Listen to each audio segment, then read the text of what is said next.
Greetings class. Today I was going to take a moment to kind of do a little primer and lesson on acceleration. You have a discussion question about acceleration and deceleration as terms and how in physics we don't use acceleration and deceleration as terms but rather positive and negative acceleration to indicate the direction that the acceleration is incurring. Now, to get that, I'm going to show you with a little virtual lab how that works. So I'm gone to my main website, so if you haven't had a chance, definitely take a chance to go look at my main website. And I'm going to go to use one of my virtual labs. So I'm going to the virtual science lab here, and I'm going to pick forces and motion basics. Now, as you watch this video, you can actually go to the website yourself, open another window, and try this out yourself. I definitely recommend you try this out as you go and try a lot of these out as we go. All right, so I'm going to load this up,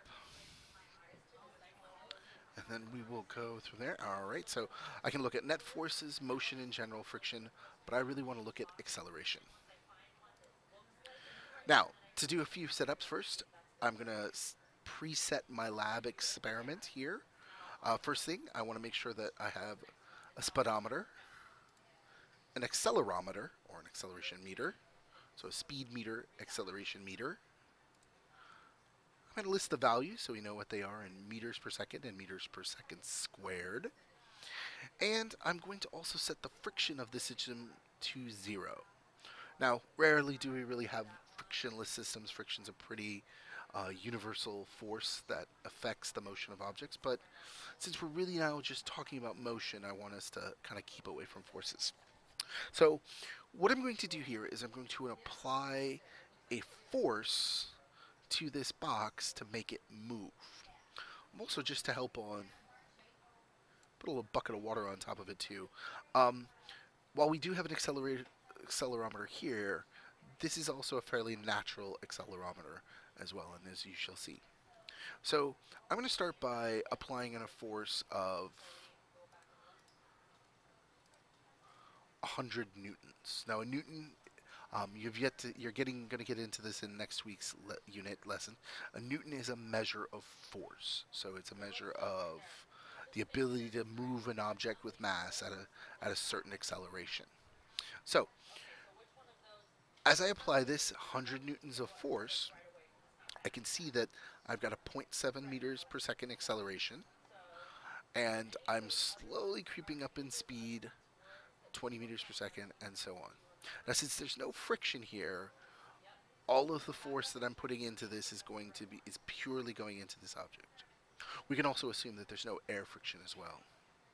Take a look here. You'll notice too that the line of the water has tipped as the water has sloshed basically back to the back of the bucket.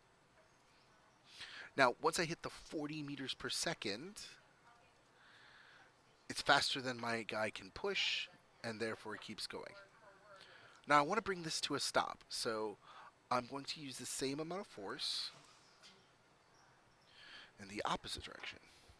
Now, you can see again here with the line that now the water is sloshing this way. So even though I'm still moving this way, but because now the force is pushing this way, I've got the slosh coming here. Speed is going down. Acceleration is negative. And I will eventually come as close to 0 as possible. Now, I'm going to let this run because I want you to see what happens next. If I continue with this force pushing in the opposite direction, I'll eventually not only get the box to stop, but I will start to also get it to reverse in the negative direction. And there. And then eventually we go. Now, once the force is removed, it's still moving, but you'll notice it's now level. Because there's no acceleration, the water inside is acting as if it's stable, even though we can see with the background it's moving. Let's try this again. So I'm going to reset this.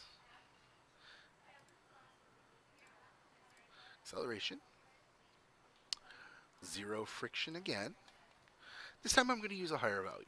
I'm going to push this up 300. So 3 times what I did before. Oops. Let me pause that. Let's reset that. I forgot something. Values, speed, accelerometer. The natural accelerometer of the bucket of water. And now I'm going to push it up. So, you know what? Let's max this out. Oops. All right, let's go back to friction. Now,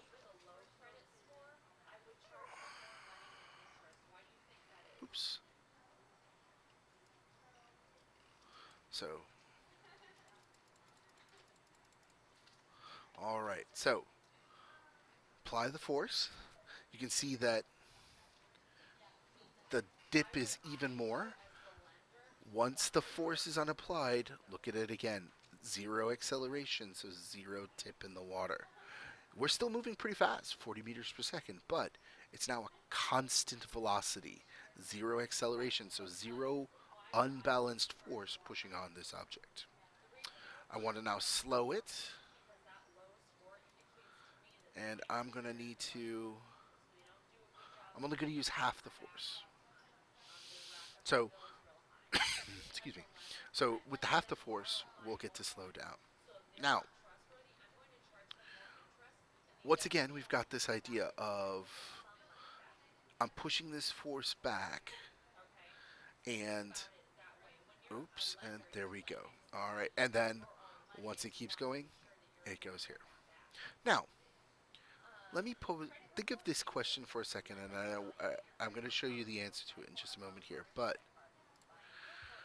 if that's the case, and if the brakes in your car work in this way, that when you're moving forward this way, by applying the brakes, you apply an acceleration in the opposite direction that eventually brings you to the stop, then why don't you go backwards when you have your brakes in place? The answer to this, so if you think about it for a section, is friction. So I'm going to leave the friction on this time. Same thing again, values, speed, acceleration. But this time, I'm going to apply the friction. Now, I've got it in the mid-level here. I'm going to do the same thing. I'm going to max it out to 500. Now, as you can see here, the friction in this direction at 500 newtons of force this way produces 280 that way. So it's the same as if I were to subtract these two numbers. It's the same, whatever the difference is, would be the same if I just applied that force and this were frictionless. Right. All right. Now, notice it tips back because friction is producing a deceleration. Eventually, this will come to a stop on its own. Now, friction's a kind of a tricky force, and we'll get into this in next week's unit, and I'll come back to it. But just like a brake, once the object starts moving, the friction disappears, the object comes to a rest. So, hopefully this is a little view of how acceleration and deceleration works in both a frictionless situation and, as we see here at the end, a friction situation. If you do have any more questions on this, be sure to message me or email me or give me a call, and I'll be happy to answer them as quickly and to the best of my ability as possible. Thanks.